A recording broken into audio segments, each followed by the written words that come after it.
Sekali lagi shalom. Puji nama Tuhan. Bapak Mama, Bapak Saudara orang beriman. Ini firman Tuhan kalau kau baca lihat di perikop kau sudah hedi. Tuhan pengirilai. Pasti ada di antara kita yang mempunyai musuh. Amin. Bapak Selan ada musuh.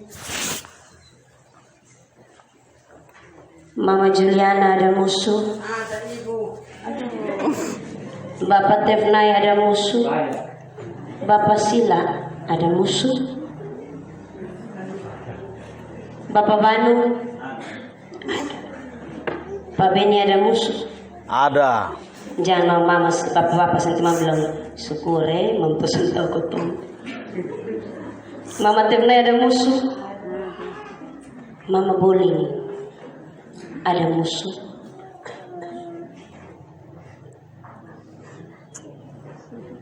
Bapak PJ banyak sekali.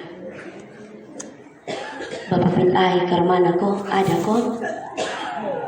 Ada ya Bapak ya?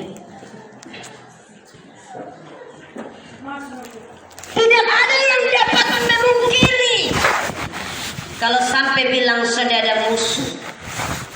Itu harus periksa sang dia. Jangan-jangan dia ada kelainan jiwa. Kalau ada orang yang berani mengaku dalam gereja dia sudah ada musuh, itu orang luar biasa. Orang bijak mengatakan 1 juta kawan sangatlah kurang, tetapi musuh satu terlalu sangatlah banyak. Mencari seorang teman sangatlah sulit, tetapi mencari musuh sangatlah mudah dan gampang didapat. Bapak Mama, Bapak Saudara orang beriman yang sangat diberkati oleh Tuhan Yesus Kristus. Tentunya bahwa dalam kehidupan berinteraksi, kehidupan bersosial, kehidupan hidup bersama, kita pasti pernah mengalami suatu konflik dengan orang lain. Dan tentunya bahwa ketika kita mengalami konflik atau perseteruan atau bacekcok atau pembakalain, kita akan berusaha untuk memenangkan orang lain. Kita akan berusaha untuk memenangkannya. Pasti kita akan merasa pada posisi yang benar. Amin. Kita seakan ada orang yang mau ada di posisi yang sama, walaupun dia salah, dia akan tetap bela diri. Bahkan akan berusaha dengan gigi mati-matian. Bisa saja konflik itu berujung sampai kepada saling memusuhi, saling menyakiti dan saling melukai. Bahkan bisa saja yang dilakukan adalah tindakan-tindakan menghabisi orang yang dimusuhi. Kalau kau lihat ada kasus-kasus pembunuhan Bapak Mama di siaran televisi, itu bukan karena dia kepingin bunuh orang, tapi karena sudah ada akar kepahitan dendam kesumat. Makanya dia bilang lu yang mati atau beta yang mati, daripada beta dia lu muka hari-hari. Hanya karena musuh orang akan mengambil tindakan-tindakan itu sampai menghabisi orang yang menjadi musuh. Orang bisa saja berpikir bahwa musuh harus dikalahkan dengan cara apapun juga. Kasih tidak lagi menjadi alternatif penyelesaian konflik, karena sudah ada ego dan kepentingan yang diprioritaskan. Bisa saja kejahatan dibalas dengan kejahatan. Tetapi ingat benar bahwa menang akan tetap jadi arang dan kalah pasti jadi arang. Bapak Mama, saudara orang beriman yang sangat diberkati oleh Tuhan Yesus Kristus, tentunya bahwa kasih menjadi begitu langka. Karena orang mementingkan hasrat untuk membalas seorang dengan yang lain. Yang diutamakan adalah bagaimana beta bisa membalas supaya sebentar puaslah ini sakit hati. Supaya dilihat sebagai orang yang menang. Supaya dilihat bahwa lihat tuh beta lebih dari dia. Firman Tuhan yang tentunya datang dan memberkati kita menjadi bagian kita di minggu pagi ini. Di bawah perikop kasihilah musuhmu. Baca ini perikop saja sudah terganggu.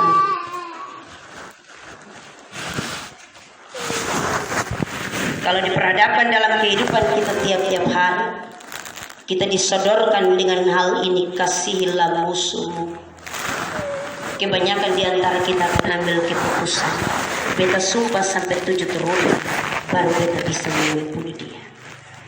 Hati-hati belum habis 7 turunan. Umur manusia itu hanya sampai 70 tahun di pembatasan. Belum sampai 7 turunan potong dengar sulewat. Dia belum sempat untuk mengampuni. Firman Tuhan berkata, jangan sampai kau marah sampai kepada matahari terbenam. Karena itu tentunya pada bagian ini Yesus menawarkan cara lain untuk menghadapi konflik, untuk menghadapi musuh dan mengakhiri permusuhan. Ini merupakan suatu alternatif agar kita menang tanpa merasa kalah. Yang Yesus tawarkan, menang tanpa merasa kalah. Tetapi biasanya kalau orang dalam keadaan marah, dia akan merasa bahwa ketika mengalah itu menurunkan derajat. Amin kok? Amin. Siapa yang mau? Kita sulit untuk mengampuni, kita sulit untuk memberi maaf. Karena kalau kita mengampuni dan memberi maaf, kita akan direndahkan sampai ke bawah telapak kaki orang. Akhirnya potong pembahasan bilang kau itu cuma manusia ya. Tetapi ingat bahwa ketika kita mengampuni, kita menang tanpa merasa kalah. Bapak Bapak saudara orang beriman yang sangat diberkati oleh Tuhan Yesus Kristus. Lalu siapakah musuh kita? Sehingga Yesus dengan gentar dalam pengajaran ini dia menyampaikan kasihilah musuhmu. Kalau kita membaca bagian hukum Taurat itu sangat bertentangan. Hukum Taurat bilang mata ganti mata, gigi ganti gigi. Kalau potong tangan, tangan ganti tangan. Kalau kehilangan nyawa, nyawa ganti nyawa. Kejahatan dibalas dengan kejahatan. Tetapi Yesus mengajarkan suatu hal yang berbeda. Kasihilah musuh. Maaf saudara, siapakah musuh kita? Karena tadi beta tanya semua bilang ada musuh, ada musuh Tuhan nih. Percuma sekotong gereja hari-hari hidup dengan musuh jalan terus. Biasanya timbul permusuhan, konflik, pertengkaran, ada musuh. Yang pertama karena kita merasa bahwa kalau itu orang bertentangan dengan kita, itu beta pun musuh. Amin. Kalau dia bertentangan, sonde sependapat, sonde sejalan, sonde sepikir, sonde ikut ketemu mau, itu be pemusuh. apalagi kalau sampai dengan hal mencederai. Itu yang menjadi soal. Itu nih pemusuh 7 turunan. Hati-hati yang bikin sumpah 7 turunan dong. Kita kasih ingat memang umurannya sampai 70 tahun. Syukur-syukur kalau dapat 70.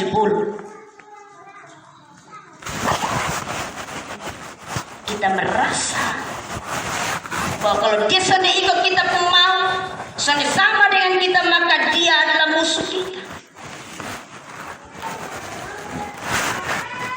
Yang kedua, siapakah musuh kita? Musuh kita adalah orang yang memfitnah kita. Kita merasa bahwa dia itu musuh babuyutan, musuh paling besar. Lihat dia sama kayak setan besar.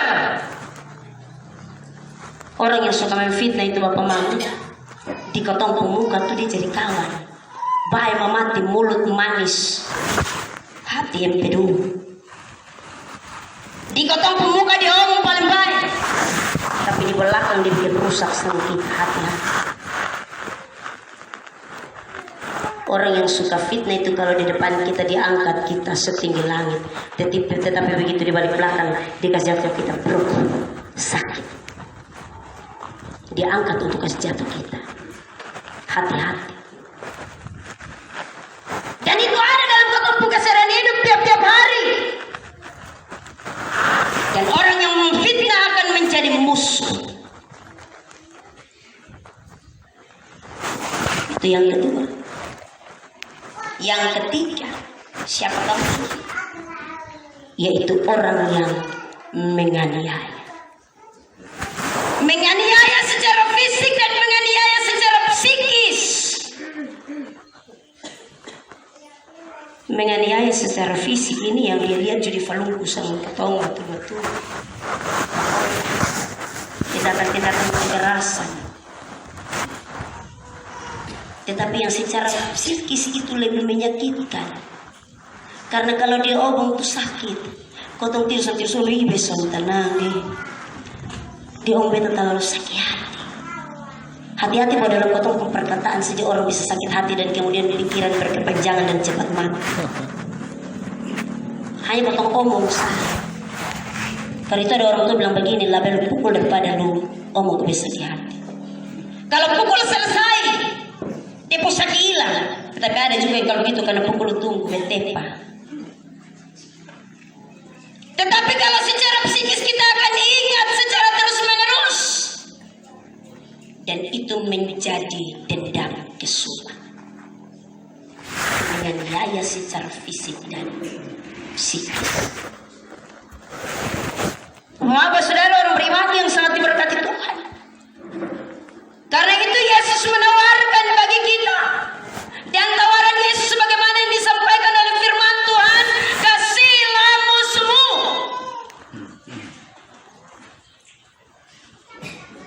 Tawaran ini diawali dengan bagian firman Tuhan ini. Tetapi kepada kamu yang mendengarkan aku berkata. Tetapi kepada kamu yang mendengarkan. Kata tetapi kepada kamu yang mendengarkan ini menunjukkan kepada suatu perintah yang begitu luar biasa. Tetapi kepada saya Bapak Mama yang mendengarkan hari ini, Yesus menawarkan 2 hal supaya jangan ada musuh. Yang pertama, kasihilah Tuhan Allahmu dengan segenap hatimu dan dengan segenap jiwamu dan dengan segenap akal budimu. Kasih Tuhan Allah dulu. Kalau kau hidup soal kasih Tuhan Allah, kan mana kau mau bisa menjalankan ini perintah mengasihi manusia. Mengasihi Tuhan Allah, bergaul dekat dengan Dia, bergaul intim dengan Dia, melakukan apa yang menjadi kehendaknya. Mengasihi, kata ini firman Tuhan, dengan segenap hati, dengan segenap jiwa, dengan segenap akal.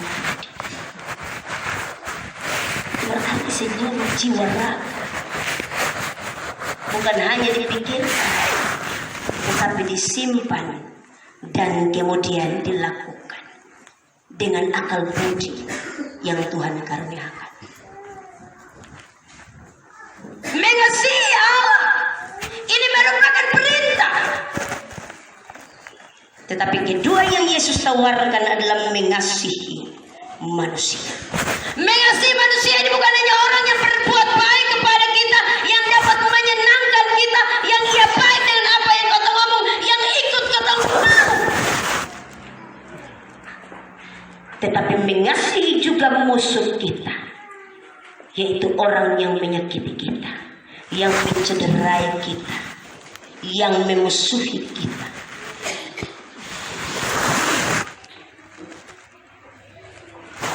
Itu jadi sopan. Betali di pemuka sesusun suka. Terjadi suatu ketika Bapak Mama di suatu jemaat baku marah antara majelis itu dong baku nyadu. Kemudian sampai dengan hari perjamuan kudus, ini majelis ini diyakin itu di orang jemaat, bukan di kita, tetapi mungkin di kita juga ada. Amin kok. Amin. Yang majelis ini diyakin sampai hari perjamuan di pemusuh ada datang ikut perjamuan kudus di situ. Dia yang layani roti dan anggur. Begitu dia jalan karena dia ikut perjamuan, tapi di hati lihat Ami di pemusuh. Bisa suka lihat Ami di muka suki setan besar satu. Ini kalau beta lewat sendiri ini pasti. Jadi begitu lihat di pemusuh, dia kasih jalan ini anggur dengan roti, kasih jalan. Di semua jemaat dikasih jalan, terkecuali sampai di pemusuh dia sudah kasih itu roti dengan anggur. Dia jalan lewat, dia anggap sana ada manusia di situ. Dari atas mimbar saya bilang begini, tolong layani dulu kok, mama di sana belum dapat roti dan anggur. Sudah tahu yang dong ada musuh, ini pak saudara, pak kunyadu ini. Ame bini dong dari satu rumah. Itu sama si baku marah. Apalagi yang saya baku kenal. Orang molo dengan orang amluban. Misalnya yang sudah baku kenal apa? Setelah selesai yang lain melayani, ini mama kasih roti dan anggur perjamuan. Beta sampai dong marah tuh. Selesai perjamuan tanya, kenapa kau tadi bosan kasih roti dan anggur? Dia sudah begini sana. Jadi sudah lagi. Dong ada memarah. Kalau belum ada pemberesan dengan diri sendiri, belum ada pemberesan dengan Tuhan, maka kita tidak akan bisa mengampuni. Ingat bahwa musuh terbesar adalah diri kita sendiri. Ketika kita tidak melakukan pemberesan dalam diri. Amin. Karena itu pemberesan dalam diri. Yesus menawarkan dua hal ini. Bukan hanya mengasihi Allah, karena kalau kita hanya mengasihi Allah, maka kita menjadi orang yang terlalu sombong dan angkuh. Merasa diri sok suci, sok benar. Ingat baik-baik. Karena itu Yesus menawarkan hal yang kedua yang pasti bertentangan dengan hati nurani kita. Kasihlah sesama manusia sekalipun itu musuhmu. Mengasihi musuh ini jadi sulit. Petrus bertanya, Tuhan, berapa kali beta harus mengampuni? Yesus berkata kepadanya 70 kali 7 kali. 70 kali 7 kali tidak dapat dihitung. Terbatas. Ingat benar, Yesus menawarkan hal ini. Artinya bahwa mengampuni, memaafkan dengan kasih tidak ada batasnya. Yesus menawarkan hal ini. Apakah kita sanggup untuk melakukan hal ini? dalam gereja saja begitu. Untung sekarang karena COVID 2 tahun jadi dibilang syukur. Soalnya ada pegang-pegang tangannya dalam gereja. Tetapi begitu sampai dengan lagu Tuhan Allah beserta engkau. Wah itu di Subagarawa Isagan Tuhan. Ini kalau beta pas berdiri kulit amin kok berpegang tangan. Benar kok? Amin kok? Amin. Begitu baru itu lagu sedih seminder memang. Kita ruang dia ada sibuk. Ruang ada di konsistori juga gitu. Nanti dia pamit pulang lebih dahulu. Beta pulang duluan nih. Dia ada sibuk. Dia takut sebentar dipegang di pusuk tangan. Benar kok Bapak Mama Majelis? Berarti ada Itu yang mana Bapak saudara orang beriman yang sangat diberkati oleh Tuhan Yesus Kristus. Yesus menawarkan ini sebagai perintah, tetapi kepada kamu yang mendengar.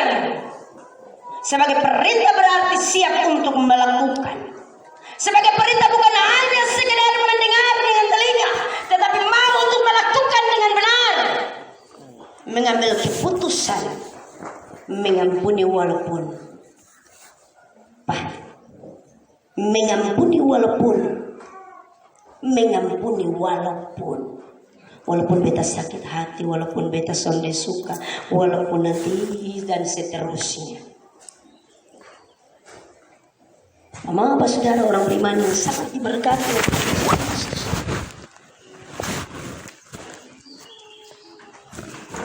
Kita perlu mengampuni karena mengampuni adalah perintah.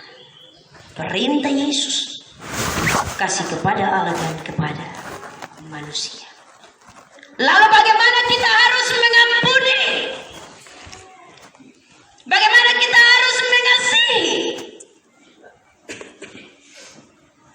Kita belajar tentang orang Samaria. Minggu lalu Bapak Hengki jodohmu ini. Ada orang yang akan berjalan kiri kok kemudian dipukul oleh perampok sampai luka parah. Setiap jalan yang ada yang lewat, bahkan sampai dengan ahli Taurat, bahkan sampai dengan imam-imam lewat Maluisa. Kasihan masih jalan terus.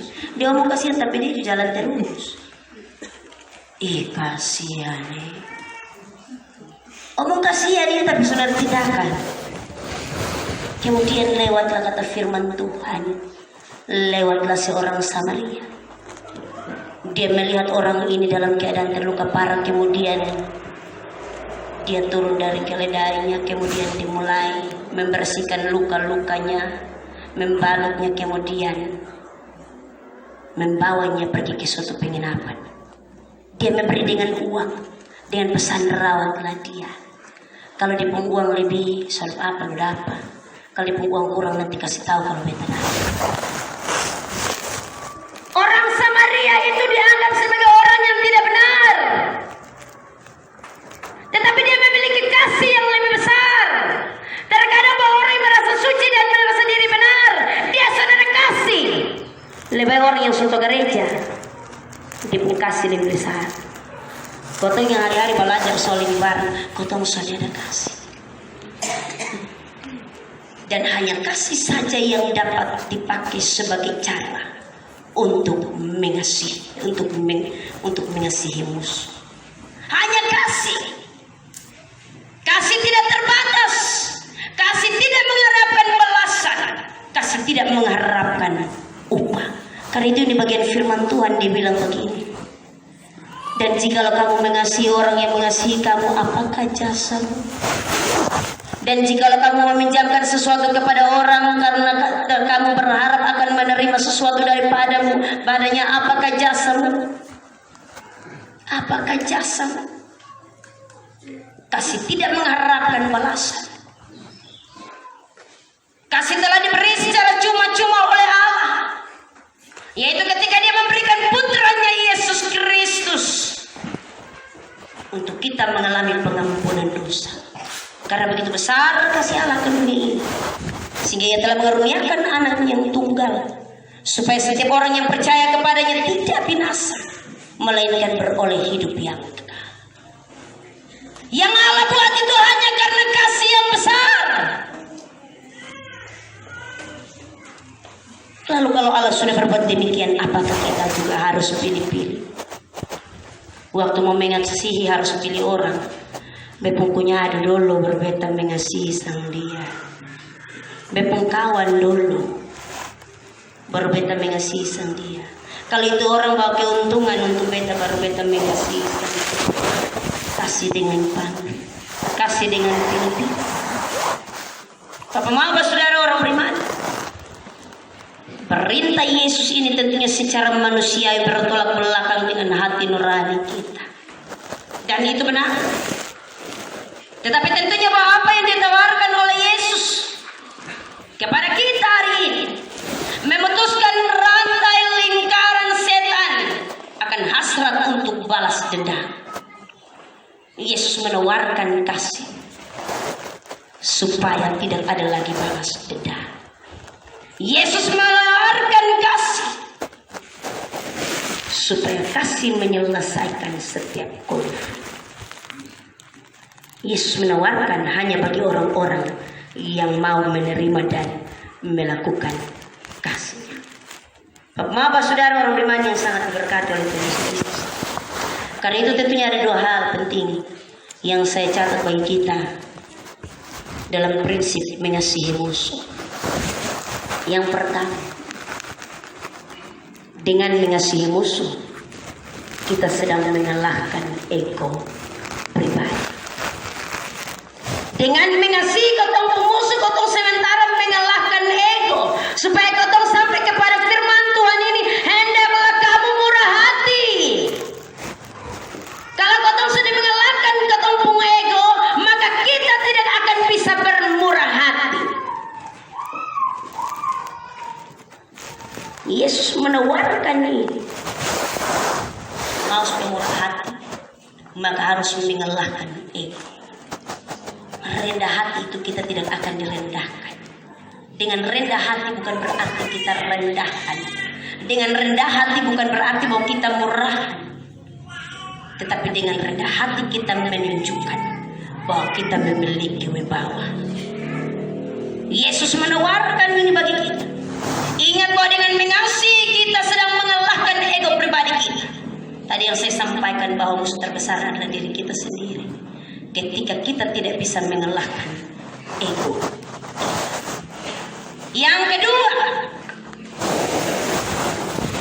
kita juga sedang mengalahkan sifat buruk musuh tanpa dia merasa kalah.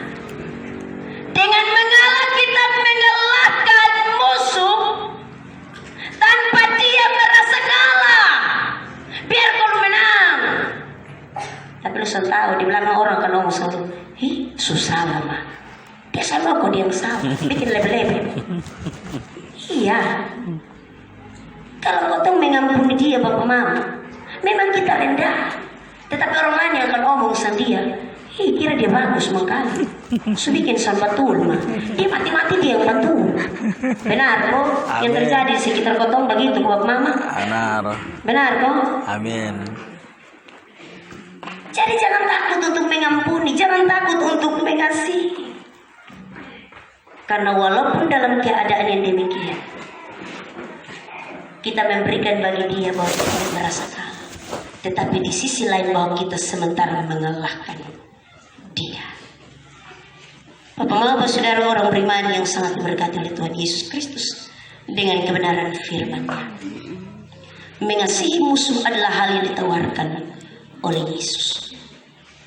Ingat benar bahwa kalau kita belum dapat mengalahkan musuh yaitu diri kita sendiri, maka kita tidak dapat mengasihi musuh kita. Bahkan apa yang ditawarkan oleh Yesus, minta berkat dari orang yang mengutuk kita, menampar pipi kiri kasih pipi kanan minta ampun, mengambil jubah nak kasih baju. Di sini ada yang bikin begitu.